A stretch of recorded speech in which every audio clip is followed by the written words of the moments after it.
मुआवने ख़ुसूसी शहबाज के लिए इस वक्त मीडिया से गुफ्तगू कर रहे हैं। वालिदैन से ये अपना एक्सप्रेस किया, इस चीज का इरादा किया कि पूरी कौम उनकी इस कुर्बानी की शुक्रगुजार है और बड़ी इज्जत से देखती है। इसके साथ साथ जो एक बात बहुत तकलीफ देती है, जिस बात ने बहुत तकलीफ दी, वो कल मौलवी फजल रहमान के जो पाक फौज के ऊपर हमले थे, वो एक सियासी जमात होने के नाते से नहीं, वो तो है ही है, लेकिन एक पाकिस्तानी होने के नाते, जिस पाकिस्तान का झंडा और उसका नक्शा मैं सीने पे लगाए खड़ा हूं, उस पाकिस्तानी होने के नाते बहुत शदीद तकलीफ हुई। और सबसे ज्यादा तकलीफ इस बात की हुई कि मौलवी फजल रहमान साहब ने वो दिन चुने जब पूरी कौम अपने शोहदा की सताइश करती है, उस पर फख्र करती है, अपने बच्चों को सोने से पहले उनकी बहादुरी की कहानियां सुनाती है।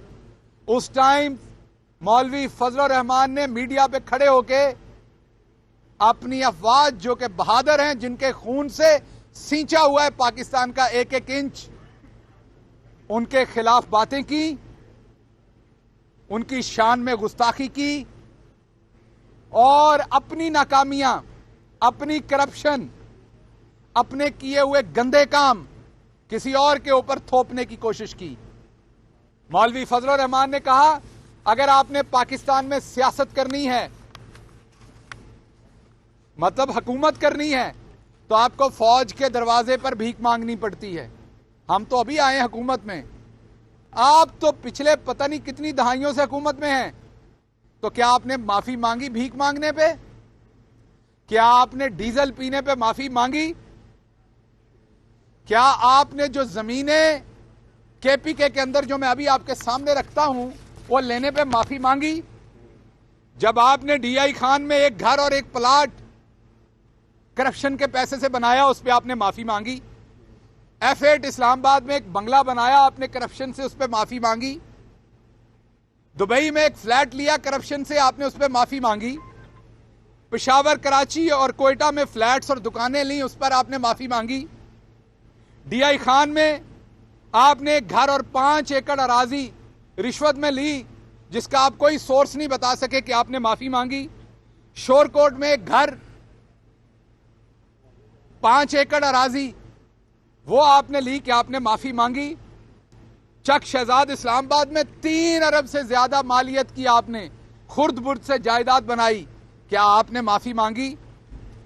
आपने गुल वजीर और उसके साहबजादों को अपना फ्रंटमैन रख के उनके नामों पर लूटमार की, क्या आपने माफी मांगी? बेनजीर भुट्टो साहबा शहीद की हुकूमत में आपने 1993 और 96 के दरमियान में डीजल की स्मगलिंग की, डीजल पिया, क्या आपने माफी मांगी? आपने अपने ड्राइवर और रऊफ मामा और ड्राइवर अब्दुल्ला के जरिए करप्शन की फ्रंटमैन बना के लूटमार की, क्या आपने माफी मांगी? नहीं, आपने नहीं मांगी। लेकिन जुर्रत आपकी यह है कि आपने तो आज तक वतने अजीज के लिए पसीने का कतरा कहीं नहीं बहाया। हां, जब आप हलवा शलवा खाते हैं तो आपको पसीना आता है, वो हमें पता है, वो खाने के लिए आपको पसीना आता है। वतने अजीज के लिए तो आपने पसीने का कतरा कभी जमीन पर नहीं बहाया। और आपकी यह जुर्रत कि आप वतने अजीज के लिए खून देने वालों के लिए सितंबर के महीने में इस तरह की मुगल्लजात फरमाते हैं।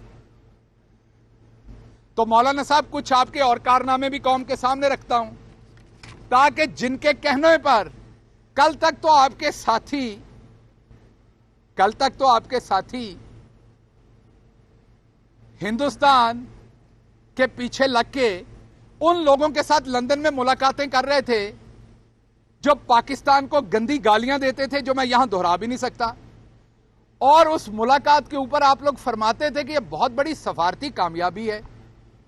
और आज जब वो अपनी धोतियों और जूतियों समेत वहां से भाग गए हैं और उन्होंने ना अफगान कौम के साथ किया हुआ कोई वादा याद रखा और ना पूरी दुनिया से लिया हुआ को फंड याद रखा, उस वक्त आप जीतने वालों को मुबारकबाद के मैसेजेस भेजते हैं।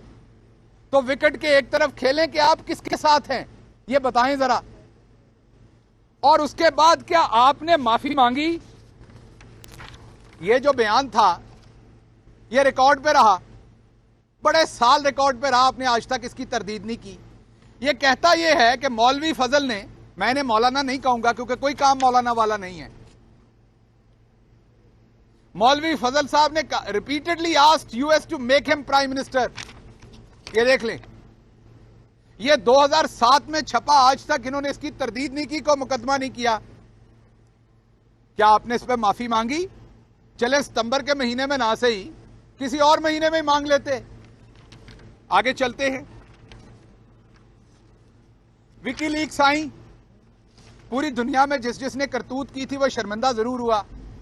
विकीलीक्स क्या है? घर में बैठे लोगों के लिए जब कोई भी अमेरिकी सफीर या अमेरिकी नुमाइंदा दुनिया के किसी मुल्क में भी किसी से मुलाकात करता है तो ये उसकी जिम्मेदारी होती है दफ्तरी, हमारे भी सफीरों की होती है, हर मुल्क के सफीरों की होती है कि वो जो मुलाकात करें उसको लिख के सारा अहवाल पीछे भेजें कि मुलाकात में क्या डिस्कस हुआ, अगले बंदे ने क्या मांगा, क्या बात की, किस बात के ऊपर उसने एजिटेट किया, वो तमाम चीजें उन्होंने लिख के भेजनी होती हैं हर फॉर्मल मीटिंग की। फजलुर रहमान साहब की मीटिंग हुई, मैं आपको अभी बता देता हूं। ये 20 नवंबर को मुलाकात हुई। शहबाज गिल मीडिया से गुफ्तगू कर रहे हैं, आपने मुलाहिजा किया। शहबाज शरीफ कहते हैं कि रमजान शुगर मिल से उनका कोई ताल्लुक नहीं। तर्जुमान पंजाब हुकूमत फयाजुल हसन चौहान का कहना है अगली पेशी पर शहबाज शरीफ, हमजा और सलमान को भी नहीं मानेंगे। न्यूज़ कॉन्फ्रेंस में फयाज चौहान ने नून लीगी रहनुमाओं को शदीद तनकीद का निशाना बनाया। बोले शहबाज शरीफ को मरियम नवाज की पंजाब की कनीज़ पर एतबार नहीं है। इन कनीज़ ने आज नैब अदालत के बाहर वावेला किया। फयाजुल हसन चौहान ने मजीद क्या कहा, आइए देखते हैं। शहबाज शरीफ साहब को असली कनीज़ है जना बेगम सफदर रहमान साहिबा की पंजाब लेवल की, उसके ऊपर एतमाद नहीं है। मलिक अहमद खान मेरा भाई है, दोस्त है, उसको जनाब शहबाज शरीफ साहब ने अपना स्पोक्स पर्सन लगा दिया। सुबह ही सुबह जनाब उन्होंने नैब के अदालत दफ्तर के बाहर वावेला मचाया। पंजाब की हमारी जो असली कनीज़ है उसको डर लगा हुआ है कि मलिक अहमद खान साहब के आने के बाद अब मेरी छुट्टी है। उन्होंने अपनी नौकरी पक्की करने के लिए जनाब धमाके करना शुरू कर दिए, डस डस डस करके। शहबाज शरीफ साहब कहते हैं मेरा तो शुगर मिलनल ताल्लुक ही कोई नहीं रमजान शुगर मिलनल। कल ये उसी तरह कहेंगे जैसे पनामा के अंदर नवाज शरीफ साहब ने कहा था मेरा तो अपने अब्बा जी के साथ ताल्लुक ही कोई नहीं। नवाज शरीफ साहब ने डाला बेटों पे, बेटों ने डाला अब्बा जी पे, अब्बा जी ने डाला अपने अब्बा जी पे। इन्होंने अगली पेशियों में कहना है मेरा हमजा शहबाज और सलमान शहबाज के साथ कोई ताल्लुक नहीं है।